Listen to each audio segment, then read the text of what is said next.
Hello viewers, आज की video में शून्य यानी कि जीरो वाली संख्या का गुणा करना सीखेंगे। तो इसके लिए जो हमने संख्याएं ली वह है 600 गुणा 305। तो सबसे पहले हम नीचे की इकाई अंक यानी कि 5 से ऊपर के अंकों में गुणा करते हैं। तो हमें चाहिए 5 का टेबल, तो हमने 5 का टेबल ले लिया और 5 से हम सबसे पहले जीरो में गुणा करते हैं। तो जब हम 5 या किसी भी अंक में जीरो से गुणा करते हैं तो हमें गुणनफल जीरो ही मिलता है। तो हम यहाँ जीरो लिख देते हैं। इसके बाद हम 5 से दहाई के अंक यानी कि जीरो में गुणा करेंगे तो भी हमारा गुणनफल क्या मिलेगा? जीरो ही मिलेगा। इसके बाद हम 5 से सैकड़ा के अंक यानी कि 6 में गुणा करेंगे तो अब हमें 5 का टेबल या 5 का पहाड़ा 6 बार पढ़ना है। तो देखते हैं 5 का पहाड़ा 6 बार पढ़ने पे क्या हमें मिलता है।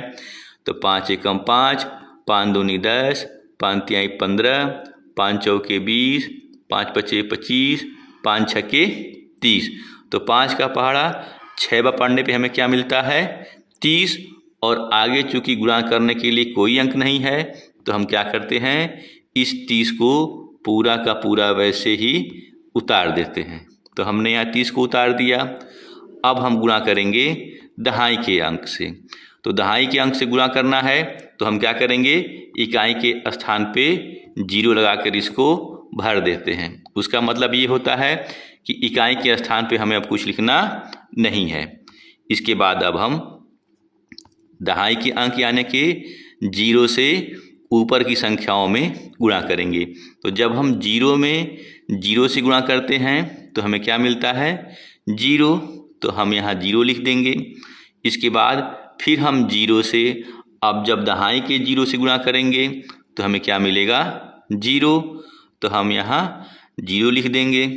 इसके बाद हम जीरो से ऊपर के सैकड़ा अंक यानी कि 6 से गुणा करेंगे तो भी हमारा गुणनफल जीरो ही आएगा, क्योंकि जीरो से किसी भी संख्या में गुणा करने पे जीरो ही होता है। इसके बाद अब हमें गुणा करना है 3 से।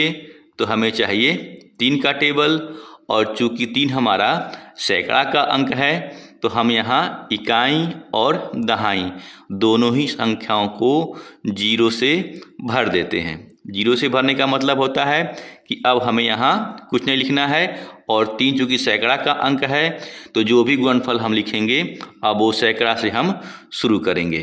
तो सबसे पहले हम 3 से ऊपर के इकाई अंक यानी कि जीरो में गुणा करेंगे तो हमें क्या मिलेगा? जीरो, क्योंकि 3 से या किसी भी संख्या में जीरो से गुणा करने पे जीरो ही मिलता है। तो हम यहाँ जीरो लिख देते हैं। इसके बाद हम 3 से दहाई के जीरो से गुणा करेंगे तो भी हमें जीरो ही मिलेगा। तो हम यहाँ जीरो लिख देते हैं। इसके बाद हम 3 से सैकड़ा के अंक यानी कि 6 से गुणा करेंगे तो हम 3 का पहाड़ा 6 बार पढ़ते हैं। 3 एकम 3, 3 दूनी 6, 3 तिरिके 9, 3 चौके 12, 3 पचे 15, 3 छके 18। यानी कि 3 का पहाड़ा 6 बार पढ़ने पे हमें क्या मिला? 18। और आगे चूंकि गुणा करने के लिए कोई अंक नहीं है तो हम क्या करेंगे, 18 को पूरा का वैसे हम यहाँ लिख देंगे। अब हमने गुणा चूंकि कर लिया तो अब हम क्या करेंगे, इन गुणनफलों को जोड़ेंगे। तो सबसे पहले हम इकाई से शुरू करते हैं। तो चूंकि इकाई के सभी अंक जीरो हैं तो योगफल भी क्या हो जाएगा हमारा? जीरो हो जाएगा।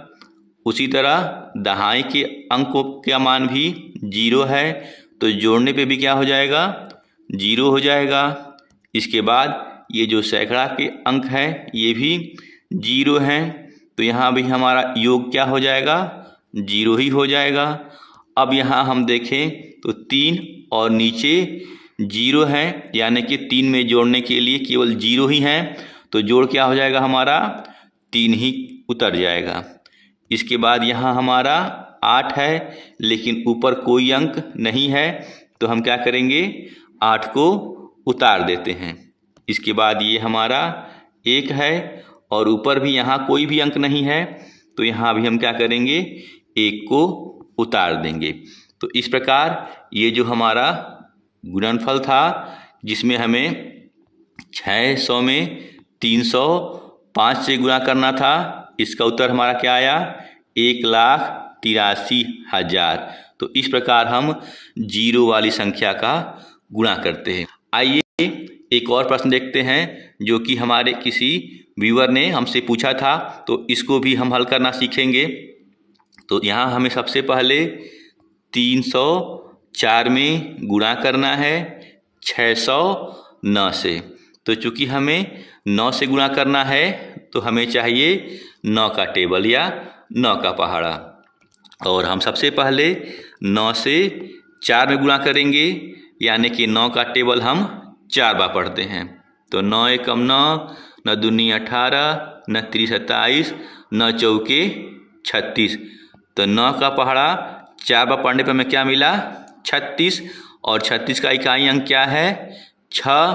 तो इस 6 को हम यहाँ लिख देते हैं और 3 हमारा हासिल हो जाएगा।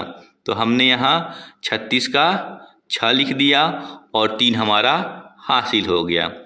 अब हम 9 का पहाड़ा 0 बार पढ़ेंगे, यानी कि हम 9 से जब 0 में गुणा करेंगे तो हमें क्या मिलेगा, 0 ही मिलेगा, और 3 चूँकि पहले से हासिल था तो जब हम जोड़ते हैं तो हमें क्या मिलता है, 3।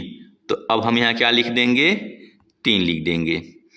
इसके बाद अब हम 9 से सैकड़ा के अंक यानी कि 3 में गुणा करेंगे, यानी कि हम अब 9 का पहाड़ा 3 बार पढ़ेंगे। तो 9 का पहाड़ा 3 बार पढ़ते हैं। तो 9 एकम 9, 9 दूनी 18, 9 तिरी 27। तो 9 का पहाड़ा 3 बार पढ़ने पे हमें क्या मिला, 27, और आगे चूँकि गुणा करने के लिए कोई अंक नहीं है तो हम क्या करेंगे, इस 27 को पूरा का पूरा यहाँ लिख देते हैं। इसके बाद अब हम नीचे जो हमारा दहाई का अंक है 0, इससे गुणा करेंगे, लेकिन चूँकि हमें दहाई से गुणा करना है तो हम क्या करेंगे, इकाई के स्थान पे 0 लिख देंगे। और इसके बाद जो गुणा का चूँकि हमने दहाई से करना है तो हम दहाई से गुणनफल को आगे लिखते जाएंगे। तो सबसे पहले हम इस 0 से 4 में गुणा करेंगे। तो 0 में जब हम 4 से गुणा करते हैं तो हमें क्या मिलता है, 0 ही मिलता है। उसी प्रकार जब हम 0 में 0 से गुणा करते हैं तो हमें क्या मिलेगा, 0 ही मिलेगा। फिर हम जब 0 से अगले अंक जो उसकी सैकड़ा में हमारा 3 है, इससे गुणा करेंगे तो हमें क्या मिलेगा, 0। तो हम यहाँ 0 ही लिख देते हैं। अब हमें गुणा करना है 6 से। तो 6 से गुणा करना है तो हमें चाहिए 6 का टेबल। तो हमने 6 का टेबल ले लिया, और साथ ही साथ 6 हमारा सैकड़ा का अंक है, तो हम इसकी गुणनफल की शुरुआत भी जो है सैकड़ा से करेंगे। तो हम क्या करेंगे, इकाई के और दहाई के अंकों को 0 से भर देंगे। यहाँ हमने इकाई और दहाई के अंकों को 0 से भर दिया। 0 से भरने का मतलब ये होता है कि अब हमें यहाँ कुछ भी लिखना नहीं है। अब हमें 6 से सबसे पहले 4 में गुणा करना होगा, यानी कि 6 का पहाड़ा हमें 4 बार पढ़ना होगा। तो जब हम 6 का पहाड़ा 4 बार पढ़ते हैं, देखते हैं कितना मिलता है। 6 एकम 6, 6 दूनी 12, 6 तिरी 18, 6 चौके 24। तो जब हम 6 का पहाड़ा 4 बार पढ़ते हैं तो हमें क्या मिलता है, 24। तो हम क्या करते हैं, 24 का जो इकाई अंक यानी कि 4 है उसको यहाँ लिख देंगे, और 2 हमारा हासिल हो जाएगा अगले अंक के लिए। तो हमने यहाँ 24 का 4 लिख दिया और 2 हमारा हासिल हो गया। इसके बाद हम 6 से दहाई के अंक यानी कि 0 में गुणा करेंगे तो हमें क्या मिलेगा, 0 ही मिलेगा, और 2 चूँकि पहले से उसको हासिल था तो जोड़ने के बाद कितना हो गया, 2। तो अब हम यहाँ आगे 2 लिख देते हैं। इसके बाद हम 6 से सैकड़ा के अंक यानी कि 3 में गुणा करेंगे। तो हम 6 का पहाड़ा 3 बार पढ़ते हैं। तो 6 एकम 6, 6 दूनी 12, 6 तिरी 18। तो 6 तिरी 18 हुआ, और आगे गुणा करने के लिए कोई अंक नहीं है तो इस 18 को हम यहाँ पूरा का पूरा लिख लेते हैं। अब हमने गुणा कर लिया, अब हम इन गुणनफलों को जोड़ेंगे। तो सबसे पहले यहाँ हम इकाई से शुरू करते हैं।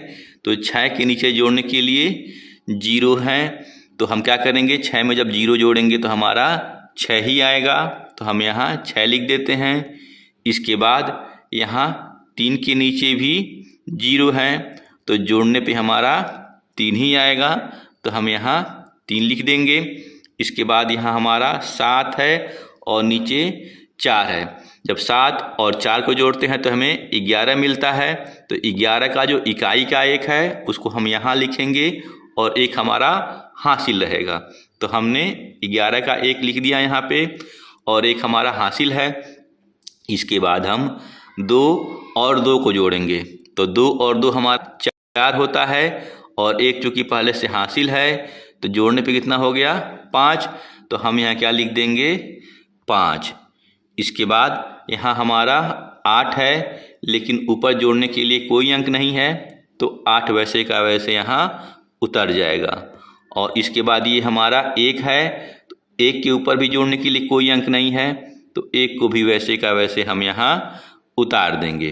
तो इस प्रकार ये जो हमारा गुणा का प्रश्न था, जिसमें हमें 304 में गुणा करना था 609 से, तो इसका उत्तर हमारा कितना आया, 1,85,136। तो इस प्रकार हम 0 या 0 वाली संख्या का गुणा करते हैं। बाकी ये एक अभ्यास प्रश्न है, इसका उत्तर आप जरूर दें। प्रश्न में आपको 106 में गुणा करना है 204 से। यहाँ टाइपिंग मिस्टेक की वजह से 4 नीचे चला गया है। फिलहाल आप समझ जाइए कि 106 में गुणा करना है 204 से, और इसका उत्तर आप कमेंट में ज़रूर दें। बाकी वीडियो अच्छी लगी हो तो लाइक और शेयर करें। मिलते हैं ऐसे ही ज्ञानवर्धक अगली वीडियो में, तब तक के लिए बाय बाय।